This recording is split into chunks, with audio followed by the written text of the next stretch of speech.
would like to talk about what's going on out here in the world. That's how we're going to kick this thing off today. The topic for the people that take notes, I want you to write this at the top of your paper. Togetherness. Togetherness. Okay? Write that down at the top of your paper.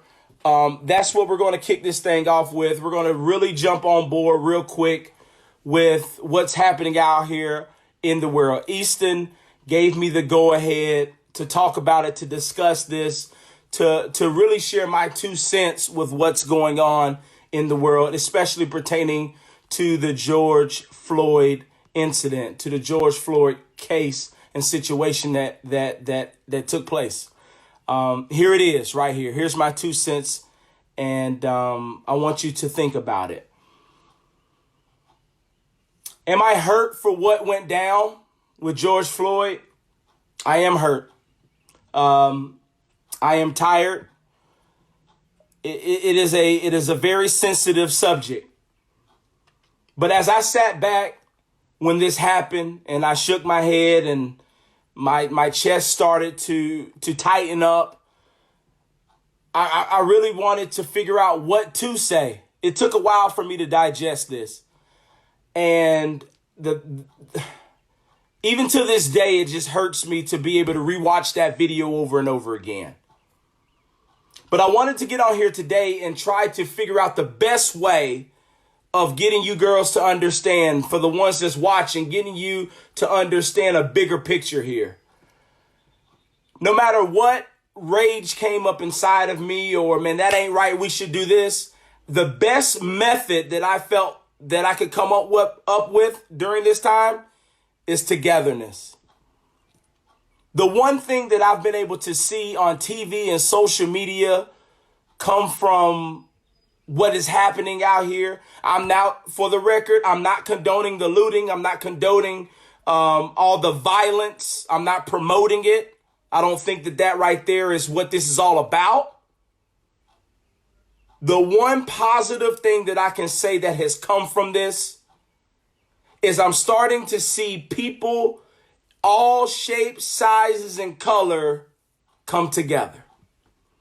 I'm starting to see, when I turn on the TV, a different variety of people come together. I'm starting to see protests, and when I turn on my TV, I'm like, yo, it's not just a black thing. We're seeing all different types of people come together. And that right there has really allowed me as a person today to say, this is what it's all about. So my message to start off when it comes to togetherness, I want to really paint this picture for my sisters on here today, for the softball community on here today. I want to compare it to winning a championship. Okay? And once again, shout out to Paisley's Pitching. Definitely a good friend of mine, and she's been an advocate for change on and off the field. Support her dearly. I want you to see the bigger picture here. I challenge you to win the championship. Write this down. I want you to learn how to win the championship on the field and off the field, because championship pedigree, ladies, comes from togetherness.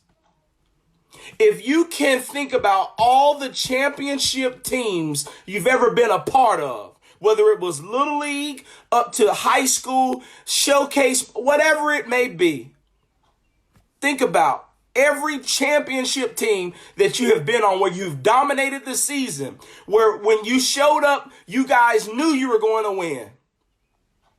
When it comes to a championship atmosphere, there has to be togetherness. You can get a team of individuals. You can get a team where she's good. But if y'all don't come together, it's going to be very difficult to win that championship. And right now, the world needs a championship. And the only way we can do that is by coming together.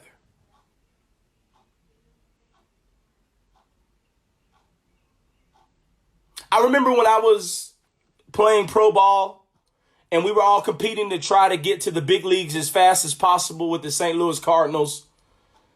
There's some guys that, and you can relate. There's probably some travel ball teams, some middle school teams, some high school team, some sort of team that you've played on and you didn't get along with everybody on the team.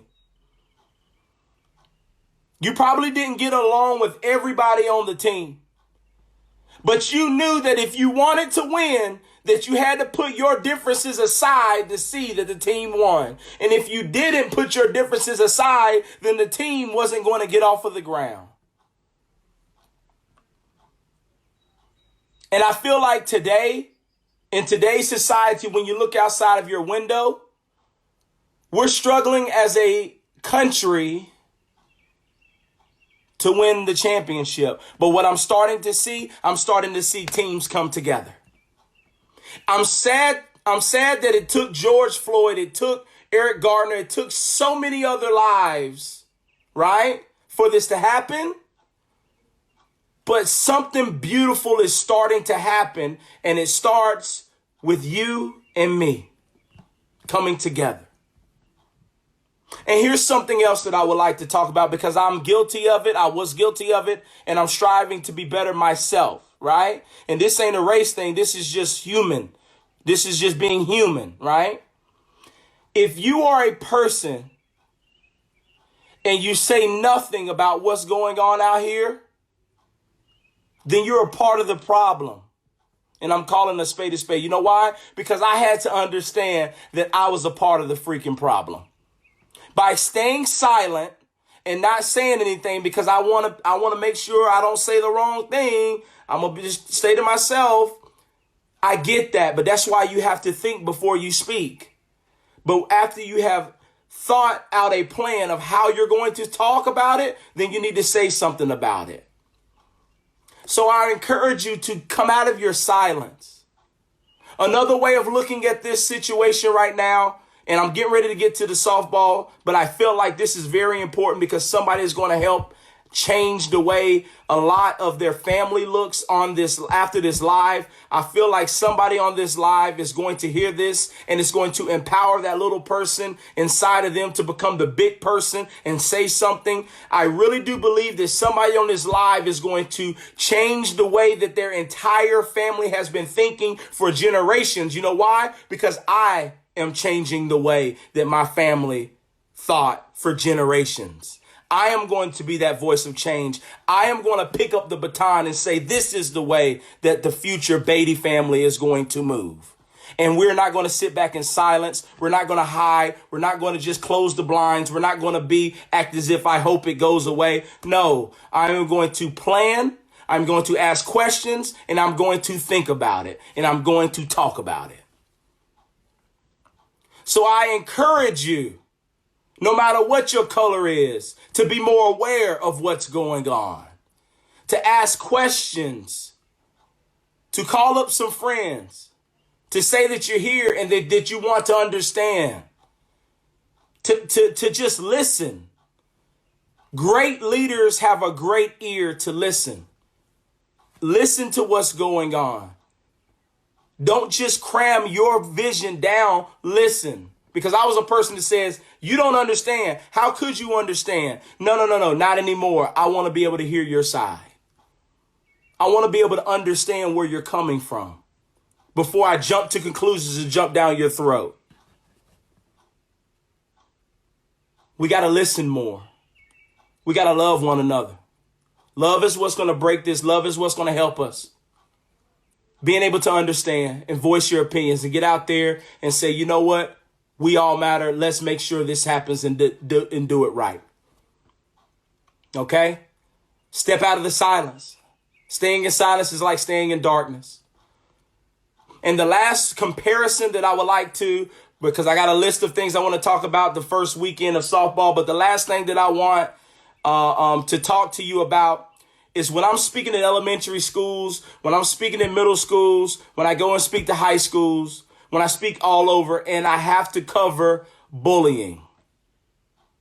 I felt like this is a great comparison to what's going on out here in the world for the ones that say I just stay silent until this all blows over.